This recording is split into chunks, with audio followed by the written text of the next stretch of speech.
Is it true that you are not fond of this woman? Well, the second she was brought into my life, she was kind of trying to act as my stepmother, and I didn't really feel like we met eye to eye on anything, and she's verbally accosted me before. Whoa. Okay. Yeah. Hold on. Miss Dixon, how old are you, ma'am? I'm 25. Okay, so you are an adult in your own right. You're an adult in your own right, about 10 years older. How long have you been dating the defendant's father? About 2 years. Oh, so this was a very serious relationship. Oh, yes, very serious. Very serious. Okay. And did you two get along in the beginning? No. So from day one, it was not good? No, I tried my best to be a friend to her, not a mother, but a friend. Mm-hmm. And she just would not have it. Is that true, Ms. Dixon? I don't think so. No. Had you been friendly with girlfriends before the plaintiff? Well, my dad's never really introduced me to many of his girlfriends. I think we both kind of try and keep our dating life separate. We're close, but, you know, we don't really step into those boundaries. And he was kind of really trying to push this relationship on me, even though I told him I was uncomfortable about it. I had lost my mom when I was 12, and, yeah, that's still been difficult for me. I go to therapy, but it's still hard. I'm sorry to hear that. So talk to me about why you were buying her a cake to begin with, ma'am. Well, it was just a grand gesture, to be honest. It was a $350 cake, so it's expensive for a cake. Yeah. So this was for her birthday, you said? Yes, her 25th. Okay, and so you thought it would be a kind gesture to buy her a birthday cake. Was it a party? Was it some scenario? Yes, it was her birthday party. Okay. Just a couple of her girlfriends, her uncle, her aunts. Were you invited to the party? I was, yes. Oh, you invited her to the party? I didn't invite her, no. My father said he wanted to throw my birthday party for me, and usually my friends throw my party, but I wanted him to be involved. And then he told me she was going to be buying my birthday cake, which sounded a bit bizarre to me. So you were going to be there with at the request of the father, who really was throwing the party? Yes. So you thought, let me not show up empty-handed. Let me make a kind gesture. Yes. Do you take it as that at all? Well, I find it odd that someone's extending an olive branch and on the cake is a photo of my mom and I. Oh.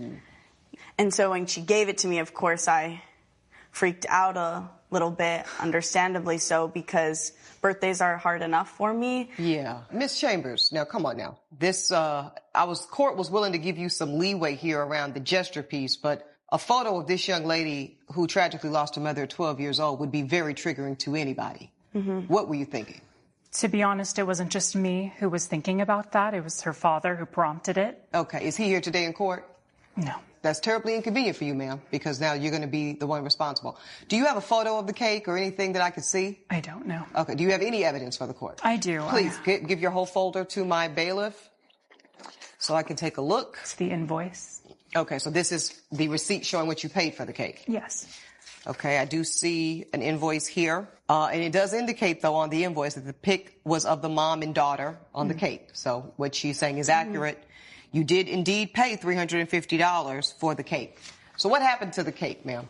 I set it down, and immediately when she saw it, she grabbed it, squeezed it, dropped it on the table, and then swiped it off completely. Onto the ground, onto the wall. Everything that irritates us about others can lead us to an understanding of ourselves. That is Carl Jung. Is the new girlfriend paying the price? Is the daughter judging the woman for who she is or for what she represents? The girlfriend didn't cause the tragedy. She also didn't erase the mother's place in the daughter's life. So the hardest part, it seems, is separating the person from what they represent. It's possible to empathize with the daughter's pain while still observing that the girlfriend may have become an unfair target. So, if not now, when? At what point was the dad supposed to move on? As I've gotten older, I realize grief doesn't have a finish line, but neither does life. Moving forward doesn't necessarily mean leaving someone behind. So can a child accept that a parent is moving forward without feeling like they're replacing a parent who passed away?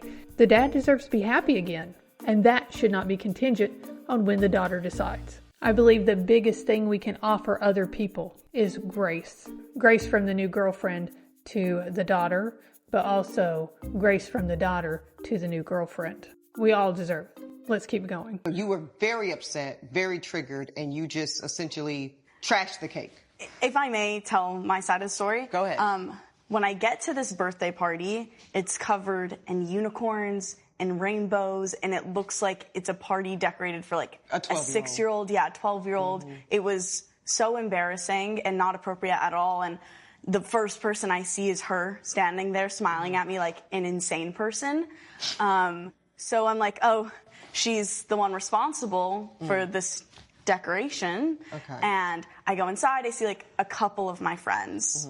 Then it all starts to go awry when they bring out the cake and she's singing to me, and I see the cake come in front of me, and this candle is like dripping wax onto my mother's face. And it's like getting all messed up. And I start breathing a bit heavy, and I try and like practice this breathing technique, but it was just not working. And I start having an asthma attack and just lose it a bit because I like can't breathe, and I may have accidentally dropped the cake over a couple feet, and it may have like fallen upside down. And by that point I'm fainting, and my dad catches me, and then we have to go to the hospital. What?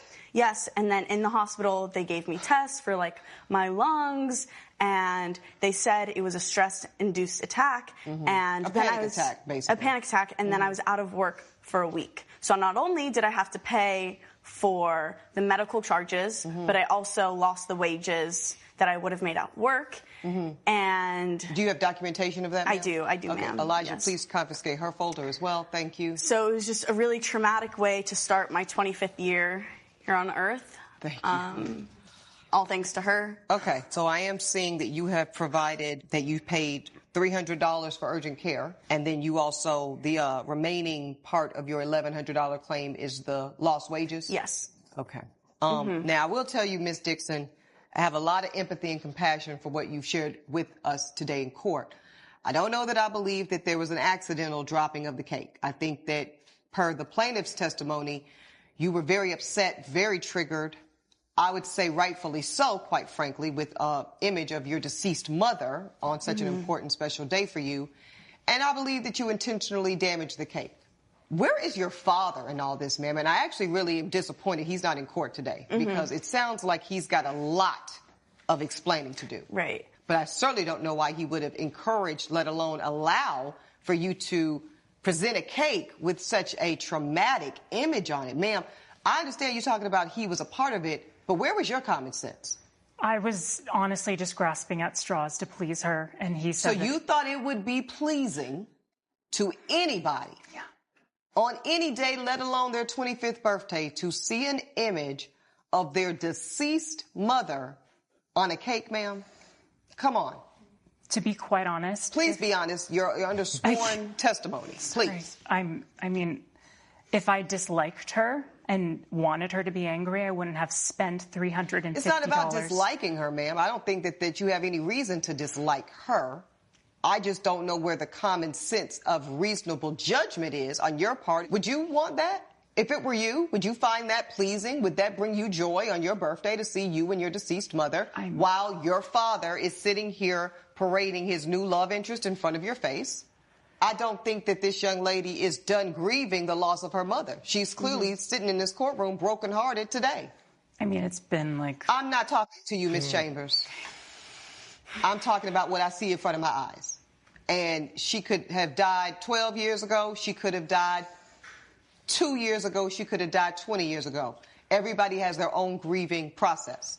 And I appreciate that you told the court, ma'am, that you have and are in therapy. But it seems there's still more work to do. Would you agree? I agree. I think that every day I'm grieving and trying to learn to be whole again. Yeah, she's sad, ma'am. She's sad. She's brokenhearted. And I am sorry for you for that. And I wish you all the healing that your heart can hold as it relates to the loss of your mother. I believe that grief and perception go hand in hand. Grief can color our perception. The girlfriend, to me, was trying to make a kind gesture. Depending on the person, they may have looked at it and felt honored to have someone care about her and someone she deeply loved and their relationship. Some people would look at the photo and hold on to it and feel warmed by it because it is a reminder of the person that they loved. Possibly one of the only things they have left of that person. In this case, while we can't determine for sure, one could observe that she is avoiding triggers to cope with the loss. And when I think of grief in my own life, I always go back to the phrase, grief is just love with nowhere to go. And the amount of grief we're dealing with is the measure of our capacity to love. Ma'am, Ms. Chambers, you have every right to move on romantically with her father or anybody you so choose.